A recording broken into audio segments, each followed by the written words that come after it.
Alright guys, good day everyone. Alright guys, no, welcome to my YouTube channel and welcome back again to my vlog. So guys, may tumawag po sa aming customer ngayon. May bagong laban po kami ni Pop Mix, no. Magre-relocate po kami ng isang split cycle LG, no, 1.5 horsepower. Dito po yan sa malapit sa aming lugar, kabilang Barilang, sa Santo Niño, San Luis, Pampanga. At tumawag po sa amin ang isang kaibigan at siya po ay nagpaparelocate ng isang split type aircon. Samahan niyo po guys. Let's go! So ayan guys, tara, samahan niyo kami. Hop! Alright, okay. Ayan guys, para sa po kami Mix, palabas na kami ng aming bahay. Okay. Ay, teka! Ayan lang.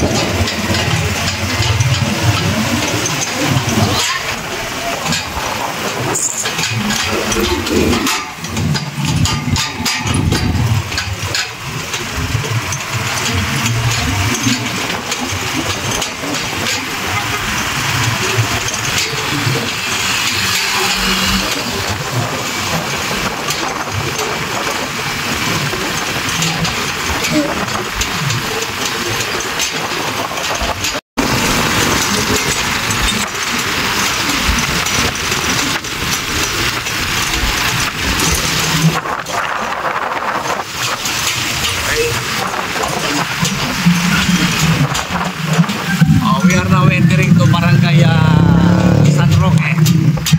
Okay? Ayan. Barangay San Roque yan. Alright.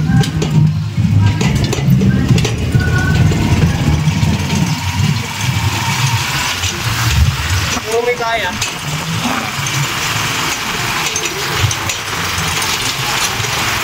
Ayan guys.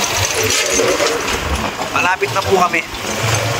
Saan ay mag-renovate kami ng split type aircon.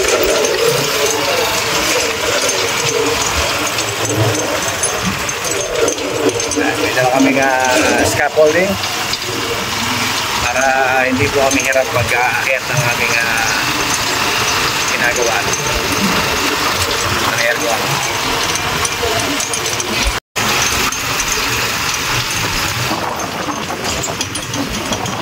Yun, dumiretso ka doon sa may kanto, kumaliwa ka doon sa may kanto na yan.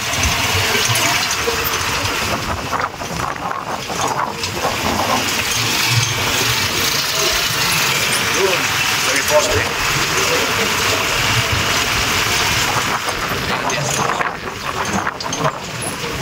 So, nandito namin sa Barangay Santo Niño, no? Ayan. Diretso, doon sa may gate ng Unay-Gray.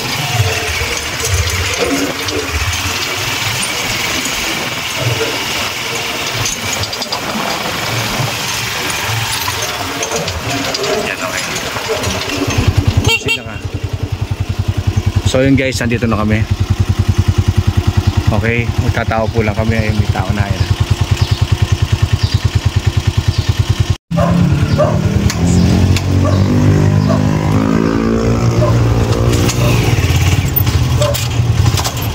Ayun guys, oh.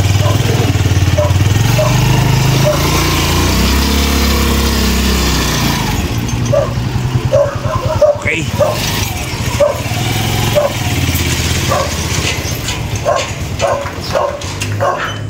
Ayun guys, oh. Ayun po yung ating i-relocate. Okay.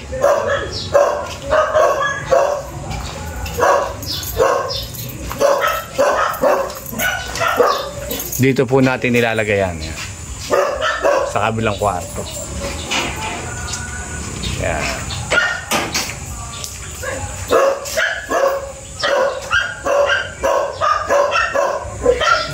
LG. So yun guys, nalimutan ko mag-video guys, no? So sorry. Okay, continuation po ng video natin ito. Ayan, naibaba ko na po yung ang kanyang outdoor. Ayan po ang ating masugid na valued customer, si paring Archie Herrera. Herrera ba? Herrera pare. O yan, tama pala yung aking sinabi kanina. Yan po ang aking mga followers ni alright. RAC. Thank you so much my friend, no? Thank you so much for trusting. Yan, thank you so much for trusting my friend. Okay. So yun guys, natanggal ko na po. Ito lang po yung bracket na natitira, natanggalin ko na po, no guys. Abangan nyo guys ang mga susunod na video, ang mga masasalimot na tagpo ng ating mga okay guys. Alright. Akyat pa mo sa buko yan. Thank you so much. Okay guys, ito na po guys, isasalpak na po natin. May sasabit na natin itong kanyang outdoor, no? Okay. Ayaw ba? Hop!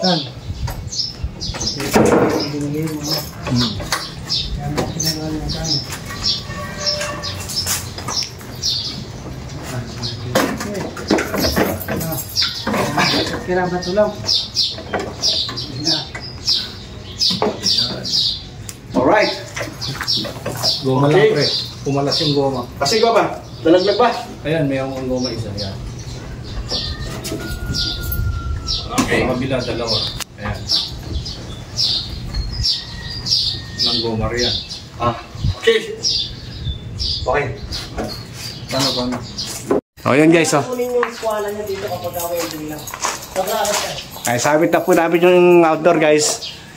So dito po sa galing. Yung mag-i-install kung may dala silang bracket pantay. Doon sa ngayon, no?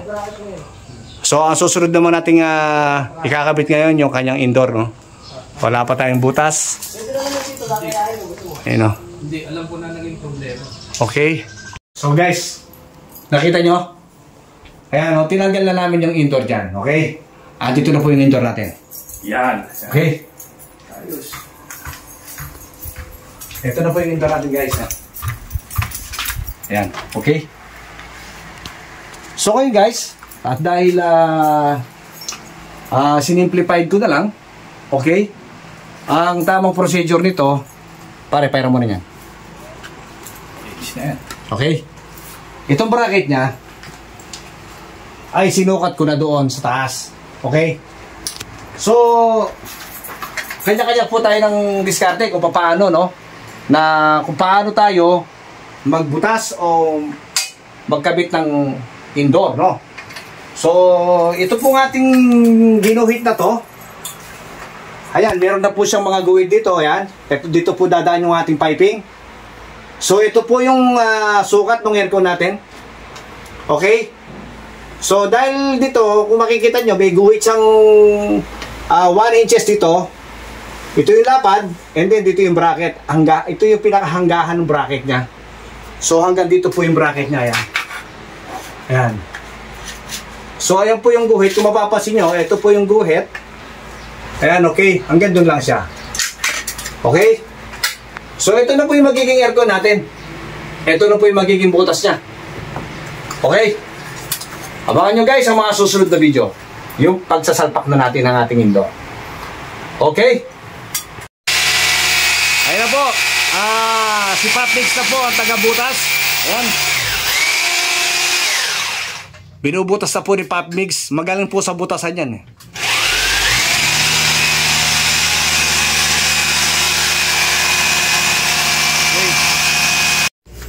So yun guys, natapos na po na nabutas si yung pang bracket, no? Yan, ilalagay na po ni Patmix yung bracket. Okay. Ano ito? Butas? Hindi, alin, pa bracket lang. So yun guys, oh. Kung makikita nyo yung guhit ko, ayan. Ayan yung guhit guys, oh. Kita nyo? Alright. Oh. Sukat na po yan.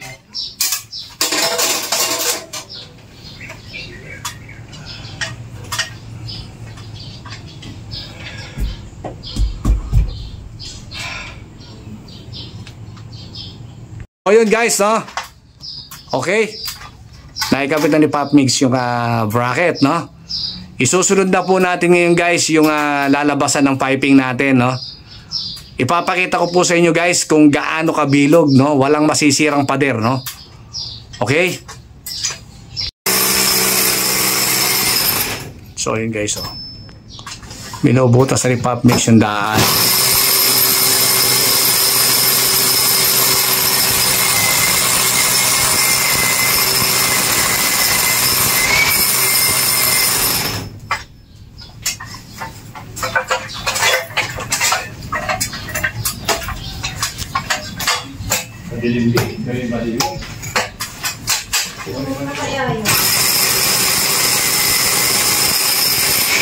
Oh. Oh, ayan guys, oh. Naisalpak na po namin, no? Naisalpak na po natin yung indoor, no? Okay. Ayan. So, i-connect na lang natin yung communication wire and then yung kanyang piping, no? Madali na po yan. So, yun guys, oh. Naikabit na namin yung indoor and then ngayon, yung piping naman. Okay? At i-connect na po namin ito and then pagkatapos po ng pagbalot ni Pop Mix ay i-connect ko na po dito sa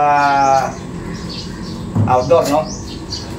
And then magbabakit po tayo ng hanggang 30 minutes. Okay? Abangan nyo ang mga susunod na video sa pagtatapos po ng aming pag-install. Okay?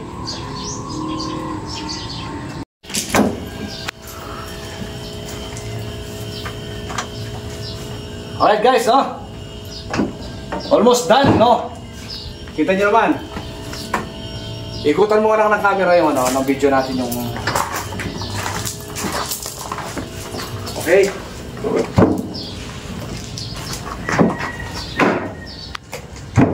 Tapos na po tayo, no? Nagba-vacuum na po tayo, vacuuming na po tayo. Kailangan make sure na fully vacuum po siya, no? At least 20 minutes to 30 minutes ang vacuuming natin, no? So para yung po ating mga piping ay sure na wala na pong moisture, no? Or kahit na konting pressure, no? Para kapag pinandar natin yan, pinauna natin ng freon, nangangagat po ang kanyang lamig. Okay, guys, go! So yun, almost done na po tayo. Ngayon, after ng ating after po ng vacuuming, pawawala na po natin yung freon, no? And then, ikakailangan na po natin siyang paandarin at tingnan kung lalamig po ba siya. Abangan nyo po guys ang mga susunod na video. Okay guys, 25 minutes na po, no? Almost 30 minutes na rin. So, sasarado na po natin yung gates, ano? Okay? And then, i-unplug natin yung ating improvised vacuum pump. Tatanggalin natin dito. Okay. So, yun guys. Dahil wala na po siya doon sa ating improvised vacuum pump, nakasara na po yung gates natin. Pagkatapos nating nag-vacuum, sasara po natin yung gates para hindi po masok yung ating pressure, no? Okay? Pawawalan lang po natin siya ngayon. Okay? Close up na. Dito po tayo unang magpapawala dito sa discharge line, no? Discharge lines, okay? High side. Okay? And then, magbi-bleed po tayo ng konti. Para na sa ganon, kung hindi man na fully vacuum, yun, no? Okay?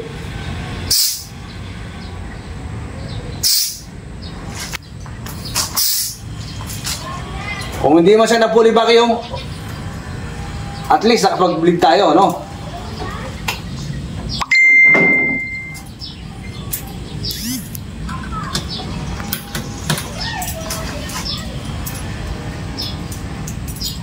So ngayon, isusunod na po natin itong kanyang suction line, no? Yan.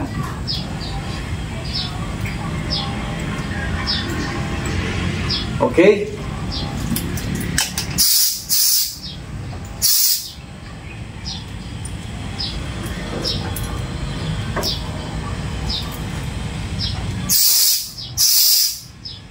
Okay. So yan, magte-test leak na po tayo, no? Titingnan natin ngayon kung may mga singaw pa yung ating mga tubo, no? Ang standing pressure po natin ay 250 PSI. Okay?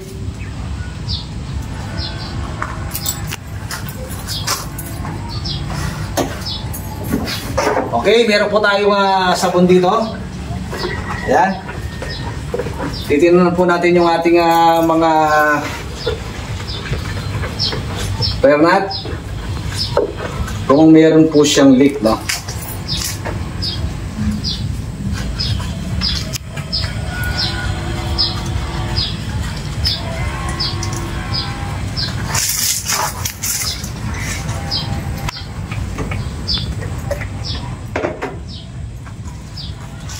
So yun, dahil madilim na, kailangan nating siguraduhin, no?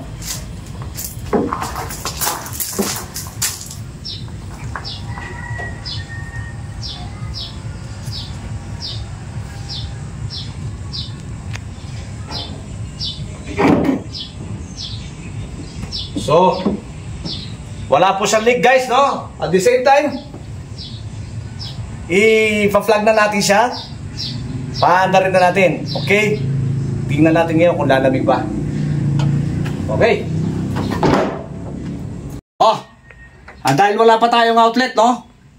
Mag-i-install pa po tayo ng breaker sa taas. So, dahil magte-testing muna po tayo, ipa-flag muna po natin sa extension, no? Tingnan natin kung okay ba yung ginawa natin, no? Okay. So, saan ba yun? Gitna. Ito.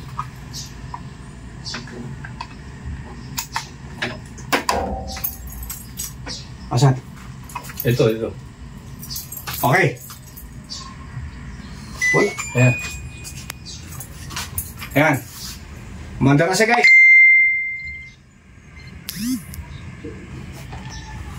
Oh.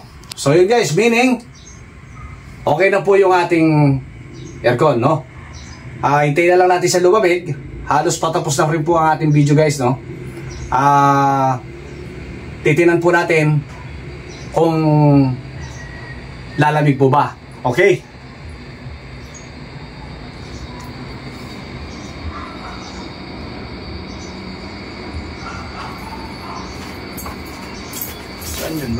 Oh, guys. Okay? Tapos na po ang ating video, no? Tapos na po ang ating install na aircon. Pati po yung kanyang breaker na ikabit na rin namin, yung lead niya. Ayun, tumakbo sa taas. Okay? So kung makikita nyo, gumamit kami ng plastic moldex. Ayan, okay? So, yan, dyan dumaan. Okay, sa ilalim din ng linoleum na yan, andyan ang wire. So, ito po siya, guys, oh. Okay? So, yun, no? So, hanggang dito lang po, guys, ang ating video, no? Okay. So, yun, guys, kung nagustuhan nyo po ang aming video, huwag nyo pong kalimutang mag-like and share. And don't forget to subscribe. And don't forget to click notification bell para lagi po kayong updated sa aking mga video. Sana po, guys, ay may natutunan po kayo. And thank you so much, my friend, sa inyong pagtitiwala sa Lazaro Refrigeration and Air Conditioning Services. Thank you. Okay. So, yun, guys. Magandang buhay po sa ating lahat. And thank you for watching. Yahoo!